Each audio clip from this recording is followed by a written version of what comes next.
और मुजफ्फरपुर चारों तरफ से घिरा हुआ है अन्य डिस्ट्रिक्ट के साथ, इसलिए इसे भी ध्यान में रखिएगा, कभी कभी प्रश्न पूछा जाता है।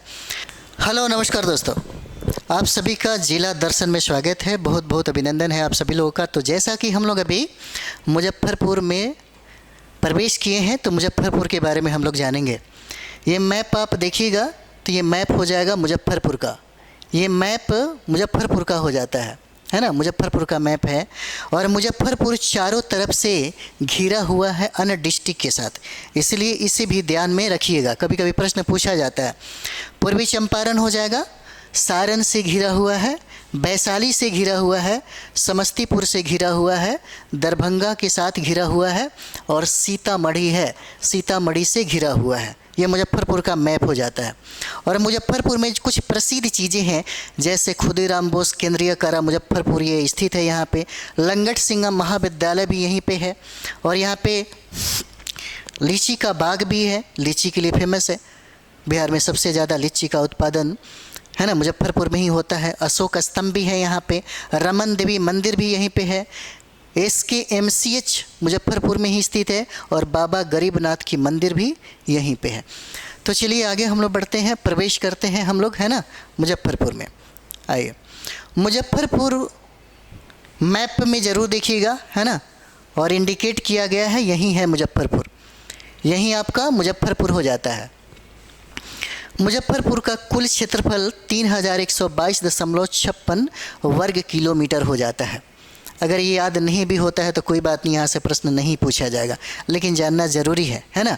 हाँ, जनसंख्या को लेकर के देखिए तो जनसंख्या 48,01,062 हो जाता है। यहाँ पे विधानसभा की सीटें 11 हो जाएगी, विधानसभा की सीटें 11 हो जाएगा और लोकसभा की सीटें 1 हो जाता है। मुजफ्फरपुर की स्थापना वर्ष 1875 में मुजफ्फरपुर जिला अस्तित्व में आया। कब? 1875 में आया। इस जिले का नाम ब्रिटिश राज के स्थानीय राजस्व अधिकारी, जिसका नाम है मुजफ्फर खान, मुजफ्फर खान के नाम पर ही इस डिस्ट्रिक्ट का नाम मुजफ्फरपुर रखा गया। और ये ब्रिटिश राज के स्थानीय राजस्व अधिकारी थे, जिनका नाम हम लोग देख रहे हैं मुजफ्फर खान। इन्हीं मुजफ्फर खान के नाम पर इस डिस्ट्रिक्ट का नाम मुजफ्फरपुर पड़ गया। प्रमुखता है मुजफ्फरपुर लीची की भूमि के नाम से प्रसिद्ध है। यहाँ पे लीची का उत्पादन सर्वाधिक होता है बिहार में। लीची का मुजफ्फरपुर में, है ना, गाना भी है, मुजफ्फरपुर की लीचियाँ, है ना, इसीलिए। चलिए मुजफ्फरपुर एक नज़र में, है ना, यहाँ पे देखिए भौगोलिक स्थिति इसका। तो उत्तर में पूर्वी चंपारण और सीतामढ़ी हो जाएगा। उत्तर में क्या हो जाता है? उत्तर में इसके पूर्वी चंपारण और सीतामढ़ी हो जाएगा। दक्षिण में वैशाली और सारण हो जाएगा। मुजफ्फरपुर के पूरब में दरभंगा और समस्तीपुर है, पूरब में दरभंगा और समस्तीपुर है। अगर हम लोग बारी बारी से इस तरह से अगर कर लें तो देखिएगा, पॉलिटिकल मैप अगर आप पढ़िएगा तो यहाँ से डायरेक्ट सवाल पूछे जाते हैं BPSC के एग्ज़ाम में। वो प्रश्न आपसे गड़बड़ नहीं होगा, निश्चित तौर पे ठीक हो जाएगा। सिर्फ रिवाइज करने की ज़रूरत है। रिवाइज सही तरीके से अगर किया जाए तो बिहार से एक भी प्रश्न आपका गलती नहीं होगा। बिहार में अधिकतर लोग कमांड करके 25 अगर प्रश्न पूछता है, अगर 25 प्रश्न पूछे तो आराम से 21-22 प्रश्न बना लेते हैं, जिसका कमांड हो जाए। और ये आपकी एग्ज़ाम इतना ज़्यादा स्कोर बढ़ा देगा कि रिजल्ट 100% हो जाता है। दो चीज़ें यहाँ पे सबसे ज़्यादा मायने रखती हैं, एक हो जाएगा करंट अफेयर्स और दूसरा हो जाता है बिहार स्पेशल। इसलिए 5 सब्जेक्ट पे अगर कमांड आप कर लें तो BPSC 70 में आपका 110 प्लस आ जाएगा। सबसे पहले हम बात करते हैं हिस्ट्री की। हिस्ट्री ख़त्म कर लीजिए, उसके बाद करंट अफेयर्स है।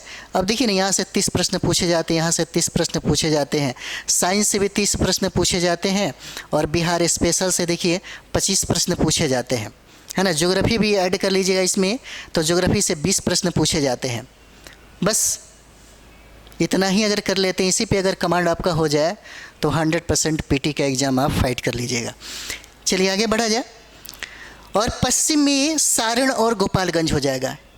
मुजफ्फरपुर के पश्चिम में सारण और गोपालगंज हो जाता है। और यहाँ पे देखिए जो प्रमुख नदी है, गंडक नदी बेसिन में स्थित है यह, और प्रतिवर्ष बाढ़ प्रभावित है। यानी कि बिहार की एक समस्या है। जैसे ये देख रहे हैं आप, बिहार की ये समस्या हो जाती है। ये गंगा नदी बिहार को दो भागों में बांटती है। गंगा नदी बिहार को दो भागों में बांटती है। एक हो जाएगा ये नॉर्थ बिहार, है ना, और ये गंगा के नीचे जो भी डिस्ट्रिक्ट जो दिख रहा है वह दक्षिण बिहार है। उत्तर बिहार में एक समस्या है बाढ़ का समस्या, जो अभी आप देख रहे हैं, और दक्षिण बिहार में एक समस्या है सूखा का समस्या। यहाँ पे सूखा का समस्या है बिहार में, और बिहार की ये प्रमुख समस्या रही है बहुत वर्षों से ही। हालांकि इस पे काबू पाने के लिए सरकार कदम उठा रही है। चलिए आगे बढ़ते हैं हम लोग। ऐतिहासिक पृष्ठभूमि में देखेंगे तो रामायण के काल में, है ना, राजा जनक जो सीता के पिता हैं का शासन इस क्षेत्र पर था। रामायण काल की बात है। और महाजनपद काल में वज्जी संघ का यह हिस्सा रहा है। वज्जी संघ का यह हिस्सा रहा है। 8वीं सदी की बात करिए तो 1019 ईस्वी में पाल वंश का यहाँ पे शासन था। पाल वंश का शासन था, और ये पाल जो है यह बौद्ध को अंतिम रूप से संरक्षण दिया था। ये अंतिम रूप से संरक्षण देने वाले ये शासक हैं। और इस मध्यकाल में देखेंगे तो सेन वंश यहाँ पे शासन किया, है ना, और शिमराव वंश है 13वीं सदी में।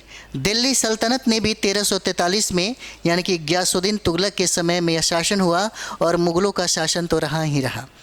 उसके बाद अंग्रेजी शासन जो 1764 में बक्सर युद्ध के बाद अंग्रेज़ों के नियंत्रण में यह सब चला जाता है। बहुत इंपॉर्टेंट है यहाँ से खुदीराम बोस। 1908 में 18 वर्षीय स्वतंत्रता सेनानी खुदीराम बोस ने मुजफ्फरपुर के जिला जज किंग्सफोर्ड पर बम फेंका, जिसके बाद उन्हें फांसी की सज़ा दे दिया गया। पहली बार किसी व्यक्ति को अगर फांसी की सज़ा मिली तो खुदीराम बोस ही थे, पहला स्वतंत्रता सेनानी थे जिनको 18 वर्ष की उम्र में फांसी की सज़ा हुई। नेक्स्ट हम लोग यहाँ पे देखेंगे जनसंख्या 2011 जनगणना के अनुसार यहाँ का लिंगानुपात 900 हो जाएगा। यहाँ का लिंगानुपात कितना है? 900 है। यानी कि 1000 पुरुष पर महिलाओं की जो संख्या है उसी को हम लोग लिंगानुपात कहते हैं। और आपको बता दें, बहुत बार प्रश्न पूछा गया है, सर्वाधिक लिंगानुपात कहाँ का है? गोपालगंज, सिवान, सारण, ये सर्वाधिक लिंगानुपात वाले डिस्ट्रिक्ट हो जाते हैं। और यहाँ पे लिंगानुपात जो है, यह लिंगानुपात आपको 900 है। हालांकि बिहार में लिंगानुपात का जो पैमाना है 918 हो जाता है। यह 2011 जनगणना के अनुसार हम लोग बता रहे हैं, है ना। चलिए आगे बढ़ते हैं। 0 से 6 आयु वर्ग में लिंगानुपात 915 था। प्रशासनिक विभाजन की बात करें तो अनुमंडल यहाँ पे 2 है, और प्रखंडों की संख्या 16 हो जाता है, और तहसीलों की संख्या 16 हो जाता है। यहाँ पे मृदा जो है जलोढ़ मिट्टी पाई जाती है, बलुई मिट्टी पाई जाती है, चिकनी दोमट मिट्टी भी पाई जाती है। यहाँ पे जो प्रमुख फसलें हैं वो हो जाएंगे चावल, गेहूँ, मक्का, आलू, ईख, आम और लीची का उत्पादन यहाँ पे सर्वाधिक होता है। उद्योग में उर्वरक और चमड़ा उद्योग यहाँ की प्रमुख उद्योग हो जाता है। उर्वरक और चमड़ा उद्योग जो है यहाँ की प्रमुख उद्योग हो जाता है ना। चलिए आगे हम लोग देखेंगे दर्शनीय स्थल में। तो दर्शनीय स्थल में देखिए धार्मिक स्थल है, बाबा गरीबनाथ के मंदिर यहीं पे है। बाबा गरीबनाथ की मंदिर मुजफ्फरपुर में, और रमन देवी मंदिर भी मुजफ्फरपुर में, और चतुर्भुज मंदिर भी है ना। इसके लिए बहुत फेमस है मुजफ्फरपुर। तो चतुर्भुज मंदिर भी है और श्री राम मंदिर भी है यहीं पे मुजफ्फरपुर में। अन्य स्थल में देखिएगा तो जुब्बा शाहनी पार्क मुजफ्फरपुर में है। जुब्बा शाहनी पार्क मुजफ्फरपुर में है, और यहीं पे खुदीराम बोस संग्रहालय भी है, और रामचंद्र खादी संग्रहालय भी मुजफ्फरपुर में ही है। शैक्षणिक संस्थान में यहाँ पे देखिएगा बाबा साहेब भीमराव अंबेडकर विश्वविद्यालय है यहाँ पे, और मुजफ्फरपुर इंस्टीट्यूट ऑफ टेक्नोलॉजी भी है। लंगट सिंह कॉलेज भी मुजफ्फरपुर में है, और रामेश्वर सिंह कॉलेज भी मुजफ्फरपुर में है, और मुजफ्फरपुर होम्योपैथिक व मेडिकल कॉलेज भी है। श्री कृष्ण मेडिकल कॉलेज भी यहीं पे है, और एल.एन. मिश्रा बिजनेस मैनेजमेंट भी आपको यहीं पे ही है ना, यहीं पे हो जाता है। तो यहाँ पे जो फैक्ट्स था, है ना, फैक्ट्स हम लोगों ने किया। इसके बाद हम लोग नेक्स्ट डिस्ट्रिक्ट में हम लोग प्रवेश करेंगे, है ना। तो यहाँ से जितने भी फैक्ट्स होता है सिर्फ एक रिवीजन के तौर पे, ताकि आपका स्कोर बढ़े। मेरा मकसद है आपका स्कोर बढ़े, स्कोर बढ़ेगा तभी आपका रिजल्ट होगा, है ना। स्कोर जितना बढ़ेगा उतना आपको फ़ायदा होगा और आप यानी कि रिज़ल्ट के जोन में आप रहेंगे। इसीलिए हम अभी बार बार कहते हैं कि जितना ज़्यादा से ज़्यादा हो सके सिर्फ आप रिवीजन करिए। आपने बहुत पढ़ा होगा, सारे सब्जेक्ट पढ़े होंगे, अब सिर्फ आपके पास जो टाइम है वो रिवीजन करने का है और सीट प्रैक्टिस करने का है, ताकि जो कन्फ्यूज़न आपसे होता है वो कन्फ्यूज़न आपका मिट जाए, है ना। तो चलिए हम लोग मिलते हैं, ज़रूर इसको शेयर करिए अपने दोस्तों के बीच में, साथी संगियों के बीच में ज़रूर इसको शेयर करिए, है ना। चलिए मिलते हैं अगले वीडियो में। थैंक यू वेरी मच आप सभी लोगों को।